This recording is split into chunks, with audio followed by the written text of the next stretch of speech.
ഇന്ന് സൺഡേ ആയിട്ട് ഇത്തിരി വൈകിയാണ് കേട്ടോ എഴുന്നേറ്റത്. അങ്ങനെ എഴുന്നേറ്റപാടെ കുറച്ച് നേരം അവിടേക്ക് ഇങ്ങനെ ഇരുന്നപ്പോഴാണ് പുറത്തോട്ടൊക്കെ പോയി നോക്കിയപ്പോൾ നല്ല മഴ പെയ്യുന്നില്ല, പക്ഷേ മഴ പെയ്ത് നിന്നിട്ട് മഴ ഇങ്ങനെ ചാറിക്കൊണ്ടൊക്കെ ഇരിക്കുന്നുണ്ട് കേട്ടോ. എന്നാലും ഒരു വെളുത്ത അന്തരീക്ഷമാണ് കേട്ടോ. അങ്ങനെ നേരെ അടുക്കളയിലൊക്കെ ചെന്ന് ചായയൊക്കെ വെച്ചിട്ടോ. ഇവിടെ എപ്പോഴും പാൽപ്പൊടിയുടെ ചായയാണ് കേട്ടോ. ഇവിടെ എല്ലാവരും പാൽ ചായ കുടിക്കണത് പാലിൻ്റെ അല്ല, പാൽപ്പൊടി വെച്ചാണ് കേട്ടോ ചായ ഉണ്ടാക്കുന്നത്. എനിക്ക് പാലിനേക്കാളും ഇഷ്ടം പാൽപ്പൊടിയുടെ ചായയാണ്, പക്ഷേ നല്ലത് പാൽ ചായയാണ് കേട്ടോ പാൽപ്പൊടിനേക്കാളും. അങ്ങനെ ഞാൻ കുറച്ച് നേരം ഇരുന്ന് ചായയൊക്കെ കുടിച്ച്, പിന്നെ ഇവിടെ എല്ലാ സൺഡേയും പൊൻകതിരിൻ്റെ പുട്ടുപൊടി ആയിരിക്കുള്ളൂ. അതാവുമ്പോൾ സൺഡേ വൈകി എഴുന്നേറ്റാലും അത് അരമണിക്കൂർ കുതിർത്ത് വെച്ച് വാരിപ്പുട്ട് പോലെ ഇടിയപ്പം പാത്രത്തിലിട്ട് അങ്ങോട്ട് വെച്ചാൽ മതി.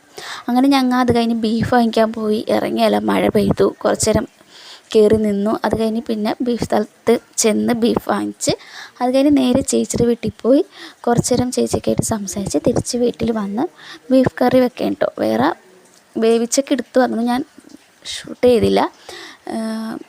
ബീഫ് കറിയൊക്കെ മസാലയൊക്കെ ഇട്ട് ബീഫ് കറി ഉണ്ടാക്കി. അത് കഴിഞ്ഞ് പിന്നെ പാത്രത്തിൽ അപ്പുറത്ത് പാത്രം വെച്ചിട്ട് അതിൽ ബീഫ് റോസ്റ്റാണ് ചെയ്തത്. ബീഫ് റോസ്റ്റ് എന്നല്ല പറയാം, ഭയങ്കര ഡ്രൈ ഫ്രൈ ആയിട്ട് എടുക്കണതിന് ബീഫ് റോസ്റ്റ് ചെയ്തു.